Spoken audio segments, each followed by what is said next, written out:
Atenção! Começa agora uma teleaula de História do Ensino Fundamental. Você vai assistir a teleaula de número 4. Bons estudos!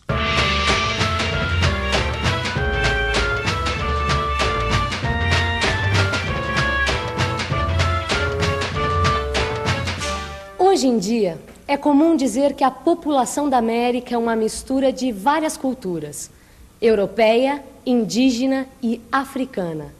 Na aula que você vai assistir agora, nós vamos ver como tudo começou. O que aconteceu quando, pela primeira vez, europeus e indígenas se viram frente a frente? Uma coisa eu posso dizer desde já: depois desse encontro, eles nunca mais foram os mesmos. Por quê? Assista a aula e depois me diga. Até já! Invasores da Terra é o nome do filme que está passando nesse cinema. Todo mundo gosta de filmes onde a Terra é invadida por seres de outro planeta. Mas será que alguém acredita em seres de outro planeta? Eu acho que é só em filmes. Já vi umas luzes no céu.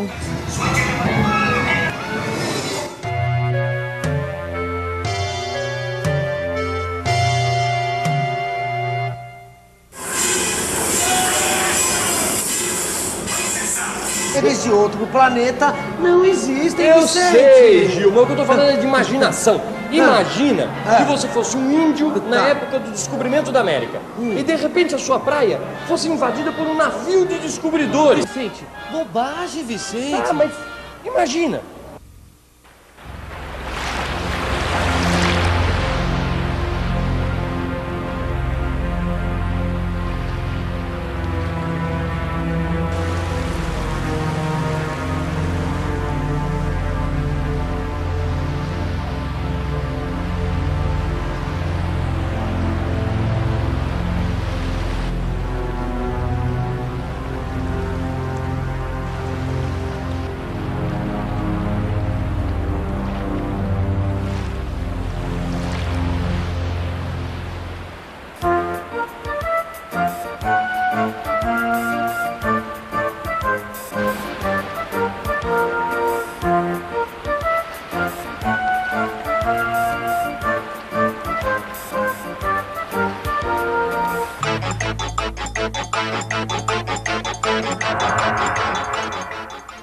No século XV, os europeus acreditavam que o mundo era quadrado. Existiam 3 continentes e, depois deles, um abismo.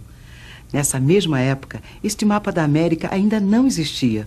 Poucas pessoas sequer desconfiavam que o mundo era maior, mas muito maior do que se acreditava.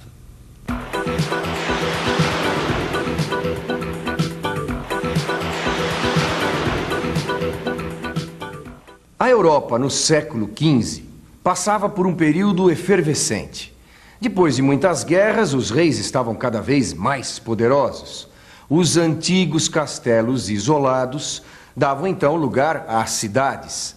Havia um enorme desenvolvimento nas artes e nas ciências. As descobertas da astronomia e novos instrumentos de navegação incrementaram as viagens por mar. Uma classe social em particular enriqueceu com isso: a dos comerciantes. Com o apoio do Estado, que tinha interesse na descoberta de novas terras e no poder marítimo, grandes somas eram investidas em viagens ao Oriente. E lá se comprava mercadorias muito disputadas na Europa. Especiarias como orégano, cravo e canela, marfim e seda. Cidinha, cuidado com esta seda, isso custa caro demais. Mas nem se compara com o que custava lá por 1.500. Você sabe o preço da seda em 1.500. Bom, preço não tem aqui. Pois eu li aqui no livro que os comerciantes europeus e até, veja bem, os reis prometiam terras, honrarias e outros privilégios para os navegantes. Que navegantes são esses? Ah, os navegantes que saíam pelo mar procurando um caminho mais fácil e mais seguro para o Oriente. É de lá que vinha esta seda aqui, que hoje a gente pode comprar em qualquer loja da esquina. Vivendo e aprendendo, né? Estudando e aprendendo seria melhor, Cida. Os primeiros a se aventurarem no mar foram os portugueses, que em 1415, ainda no século XV, conquistaram Ceuta. Os navegantes de Portugal eram financiados pelos reis. Conquistaram as ilhas no Atlântico, deram a volta no continente africano e chegaram até as Índias. No entanto, a maior de todas as aventuras, a chegada dos europeus na América, não foi uma conquista de Portugal. Um navegante italiano chamado Cristóvão Colombo chegou ao Novo Mundo com o apoio da Espanha.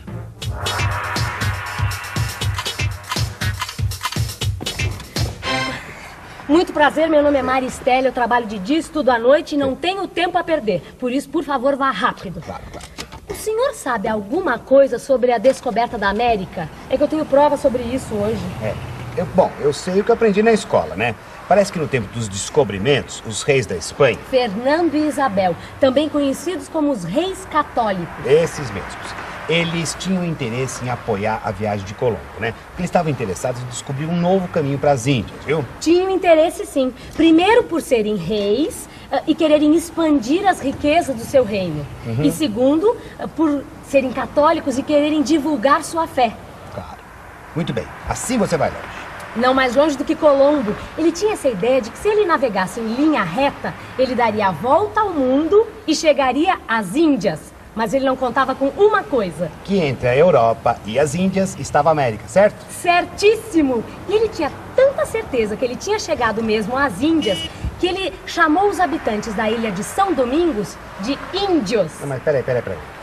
Ele não estava chegando na América? Que raio de ilha é essa? A ilha de São Domingos, na América Central. Ah, mas é que isso torna a coisa mais interessante.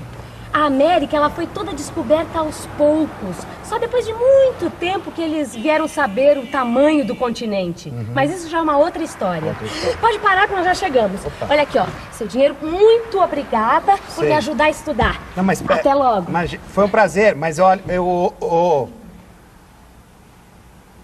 Ué, nem deu tempo de eu me exibir. Eu ainda lembro a data do descobrimento da América. Foi em 1492. Vamos pensar um pouco. Durante a aula, você escutou os termos descoberta e descobrimento da América e do Brasil. Mas para quem isso foi uma descoberta? Para os povos que aqui habitavam ou para os europeus que aqui chegaram? Na visão dos europeus, foi a descoberta de um novo mundo. Porém, atualmente a ideia de descobrimento é questionada, pois considera apenas a visão europeia sobre o encontro de dois mundos.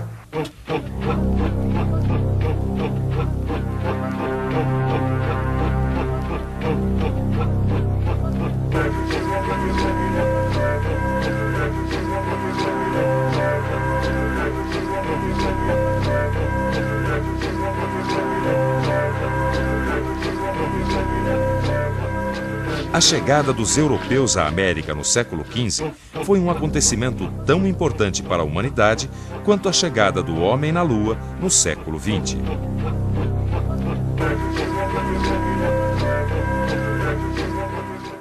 A chegada do europeu à América era a descoberta de um novo mundo.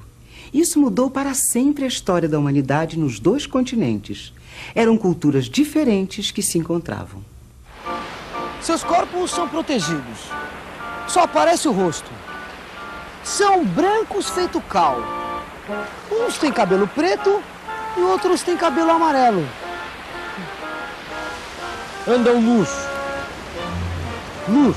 Os índios do Brasil não foram os únicos a serem conquistados pelos europeus.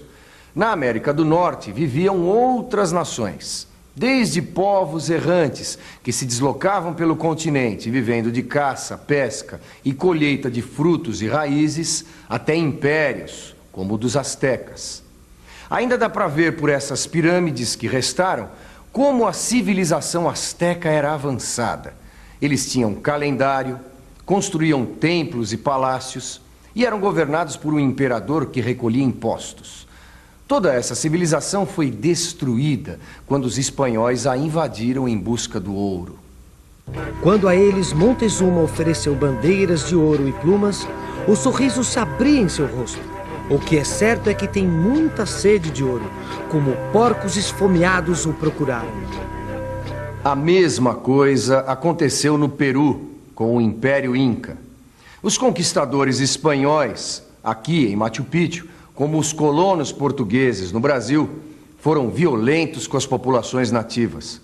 Essa violência e o contato com inúmeras doenças desconhecidas no continente produziram uma das maiores tragédias da história universal. Cavalgam em animais gigantes? Não tem cultura nenhuma. Não conhecem o uso da escrita, não sabem nem ler. Suas instituições e costumes São bárbaros. Quando diante de um estouro, lançam uma espécie de bola de pedra que lança uma chuva de fogo. Despedaça tudo, torna pó, como se fosse obra de algo prodigioso. Se os habitantes do Novo Mundo foram explorados e tiveram sua vida mudada, a Europa também se modificou com a descoberta da América. A Terra não era quadrada. Não havia abismo em volta dos 3 continentes. Era o começo de um novo tempo. Atenção, se liga aí que é hora da revisão. Na aula de hoje, vimos que a Europa e seus habitantes passaram por uma grande transformação no século XVI. Na América, havia povos que se deslocavam pelo continente, povos que conheciam a agricultura e viviam em aldeias e grandes impérios, como o Inca e o Azteca. Quando os europeus chegaram ao continente americano, o encontro de 2 culturas causou primeiro estranhamento, depois choque e, finalmente, a relação de dominação. Os europeus aparentemente venceram os ameríndios, mas também foram modificados por eles. O encontro de 2 culturas marcou profundamente seus participantes, mudando suas vidas para sempre. Os europeus venceram os índios da América, mas também foram modificados por eles. O que você acha dessa ideia? Leia o seu livro, discuta com seus amigos. Até!